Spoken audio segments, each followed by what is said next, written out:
Deputy Game Warden Ellsworth Arthur Teed. The name may sound a little familiar, probably because he disappeared 90 years ago, but this week there was movement in his cold case. First off, though, who is Teed? This story unfolds on a Tuesday morning of August 28, 1934, when Ellsworth Arthur Teed, a deputy warden for the Idaho Department of Fish and Game, followed his usual routine. He said goodbye to his wife Alma and headed to work in his car, a Model A Ford Coupe, with a packed lunch. Little did Alma know, it would be their final farewell.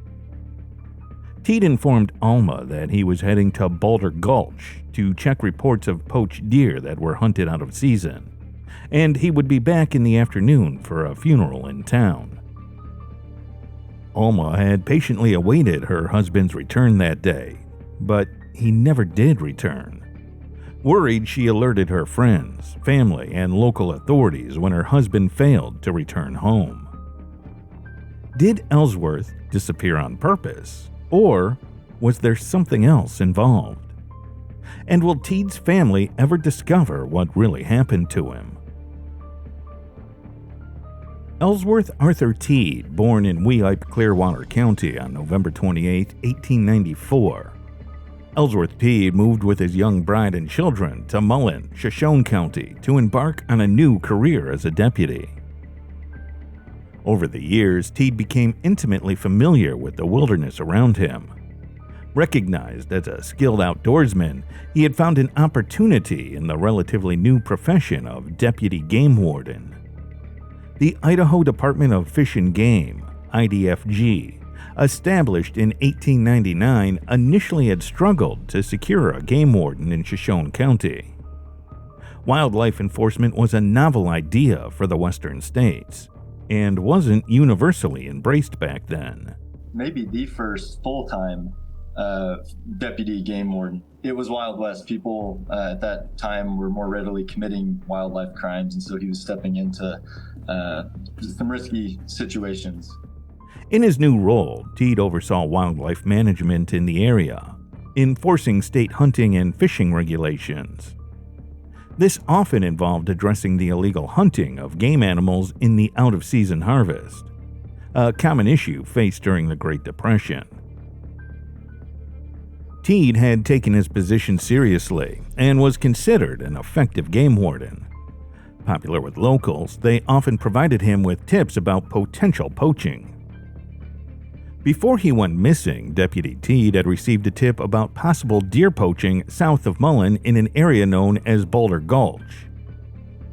On the hot, smoky day of August 28, 1934, he set out in light clothing, parking his car at the base of the gulch near the town cemetery, and leaving his lunch and coat in the passenger seat. When he stepped out of the vehicle, his fate remained a mystery. There was no specific evidence that was discovered that indicated what had happened, which led to a lot of the speculation. Knowing that her husband was meticulous about informing her of his plans, Alma had become extremely concerned when he did not return by early afternoon as promised. By early evening, she reported his absence to the Shoshone County local police, fearing he might have been injured or encountered violence while investigating. Authorities quickly found his locked vehicle with his lunch and coat still inside, but no sign of him nearby. His handkerchief was also discovered nearby, along with signs of a struggle. Evidence of poaching, including several deer carcasses, was also found in the vicinity. As darkness approached, the sheriff's deputies decided to wait until the next day to launch a search for him. The following 10 days were marked as the largest search effort in Shoshone County history, utilizing resources from 3 states, planes, bloodhounds, and thousands of search hours. Despite these efforts, very minimal evidence had been found, leaving both the family and law enforcement frustrated. The haunting question remained: would Deputy Game Warden Ellsworth Arthur Teed ever be found? Mines were shutting down so that the workers could go and help with the search. There were, your everyday civilians that were heading into the woods. There was a lot of support and a lot of desire to find him and figure out what happened. So it was kind of a thing that brought the community together to try to figure out what happened to Teed. On August 28, 1934, the sheriff's posse, comprising approximately 50 officers and volunteers from the area, had commenced the search for evidence of Teed's intended direction from his vehicle. Reports of gunshots from nearby residents raised hopes of a potential distress signal from Teed. Recognizing the urgent need to find Teed alive, Shoshone County Sheriff Fred May had called for additional resources from nearby towns and state offices in Boise as the first day of searching came to an end. The following morning of August 29th saw the arrival of over 200 searchers equipped with advanced search technology. Local pilot Lloyd Donaldson had volunteered to conduct an aerial search with District Forest Ranger E.F. Helmers as his passenger. Ed Kingman from the Walla Walla Penitentiary in Washington had arrived with 2 well-trained tracking bloodhounds to aid in locating the missing deputy. However, the aerial search was brief, lasting only a few hours due to poor visibility caused by a raging forest fire on the St. Joe River. The bloodhounds, accompanied by 10 officers and guides, quickly picked up on a promising trail. Despite their efforts, the scent was lost on the second ridge beyond Boulder Gulch. Exhausted and empty-handed, the search team had returned to town after covering 7 miles. By August 31, 1934, Deputy Game Warden Teed had been missing for 3 days, and desperation began to grip the searchers. 60 young men from a nearby Civilian Conservation Corps camp, or CCC, had joined the search, swelling the team to nearly 250, including Teed's son and brother. Despite these efforts, doubts about finding Teed began to surface among the searchers, as Teed remained elusive. By September 3rd, Monday evening, officers and the posse members felt defeated and hopeless. No matter their tireless efforts, no evidence of Teed's whereabouts, accidental or criminal, could be found. Rumors suggested that Teed had crossed state lines while tracking the individuals he was investigating and shifted away from Boulder Gulch. This led authorities to pursue leads in neighboring states, but they were unsuccessful. In a gesture of solidarity, the Shoshone County Sportsmen Association offered a cash reward of $100 for information reflecting the community's determination to find Deputy Game Warden Teed. The president of the Shoshone County Sportsmen Association, Ingersoll, stated, "The sportsmen of the district are very much concerned. In Teed, we had an efficient and aggressive game officer who went about his duties in a thorough manner. If he's been killed in the line of duty by game violators, it is time such criminals are brought to justice, and we propose to use every effort to solve the mystery of his disappearance. If we find his body and it is shown to be met with foul play, the sportsmen will give every aid to the state and county officials running down his slayers." The search for Deputy Teed had lost momentum, with only a few volunteers and groups of young men from the CCC continuing to scour the mountains. Meanwhile, law enforcement had shifted focus on other speculation. Initial inquiries by the Wallace and Kellogg police indicated that Teed had no enemies or disputes. Authorities speculated that he might have sustained an injury and was unable to seek help. A sighting resembling Teed in Paradise, Montana prompted Shoshone County deputies to investigate, but the individual was discovered to be a hitchhiker with no connection to this case. Sensing the investigation coming to a halt, Teed's sister from Kamloops, BC offered an additional $300 reward for information leading to her brother's whereabouts, valid for 30 days. On September 25, 1934, State Game Warden Eckert and North Idaho Game Warden Quarles had returned to Shoshone County announcing hot new clues and reaffirming their commitment to resolving the mystery. An anonymous Spokane resident had contacted the sheriff, claiming to know Teed's whereabouts.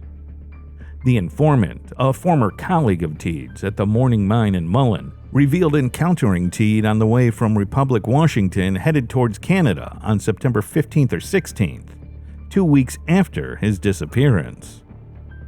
Initially, the informant hesitated to come forward, and later changed his mind, leading to a meeting between the sheriff, game wardens, and the anonymous tipster. Their collective assessment deemed the informant's story substantially correct, with a belief that Teed was alive somewhere in Canada. Despite the commitment to continue the search based on this new lead, no further public updates were provided regarding Deputy Teed's whereabouts. Over 1,000 officers and volunteers had combed the area for weeks, prompting local newspapers to dub it the largest search operation in the state's history. Despite exhaustive efforts, neither Teed nor his remains were ever recovered. On February 6, 1942, the Idaho State District Court officially declared Deputy Teed deceased. Alma Teed was subsequently granted spousal benefits. Deputy Teed's family, which included his wife, 3 sons, and a stepson, were all devastated by this news. For decades, the case remained unsolved. Finally, in February of 2023, Idaho Fish and Game honored Deputy Teed and accepted him into the National Law Enforcement Officers Memorial and Idaho Peace Officers Memorial. His service was officially recognized as having been lost in the line of duty on the day of his disappearance in 1934. This information was announced in a news release on the agency's website. The announcement got the attention of local news stations, prompting individuals to reach out to the sheriff's office to inquire about the circumstances surrounding Teed's disappearance. A routine press release preceding the state ceremony on May 18, 2023, had prompted an unidentified witness to come forward with new information. Sheriff's Office Captain Seth Green stated that what was initially dismissed as a family story about the game warden's death, passed down for generations, now seemed to be more credible. The Shoshone County Sheriff's Office received information from 4 unidentified individuals regarding the events surrounding Teed's disappearance. George Pentland, his teenage son John Robert Pentland, and another teenager named Oscar Downing were reportedly poaching deer in the Mullen area when they had encountered Teed. George Pentland allegedly killed Teed, with the 2 boys assisting in disposing of his body.